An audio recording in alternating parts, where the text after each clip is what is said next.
XRP is currently not classified as a tier 1 asset. If the BIS does not make it so because use of strict criteria, would it make a difference in price appreciation? I think that price appreciation causes them to underwrite the risk at zero. So until it's a high price, I don't think that they're going to list it as that. If there's volatility, if there's not stability in the token, if there's not market volume at scale globally backing the token effectively, like what's going to back XRP's price after they drive the supply shock to push it there is global markets and settlement of those global markets. So you can imagine, like, what if something was backed by the email protocol? How many people send an email every single day? I send hundreds of emails every day. Imagine the amount of payments that are sent every single day. That's not going to stop or slow down, or especially if there's a unified ledger that connects it all and keeps it from being messed up or frozen or sanctioned or any of that. And so it's a different paradigm than people have thought about before.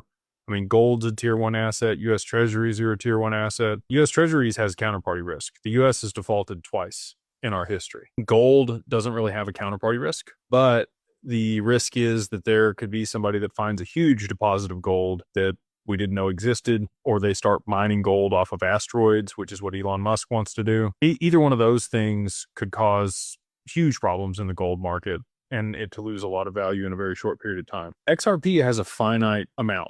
There can never be more issued. The origin account's been black. It can't be frozen. It can't be, I mean, I guess you could sanction the network if you wanted to, just like they did Tornado Cash and like I think they might do Tether. But if the government is using it to be able to transact value, they're not going to do that, right? If everybody's agreed that they're going to adopt it and use this protocol, just like the email protocol, to move data packets, but instead they're moving money, it's effectively the least risky thing in the world. So that's why I think the BIS will designate it as a tier 1 asset, but that's going to require actual usage and adoption and price appreciation far beyond what it sits at right now.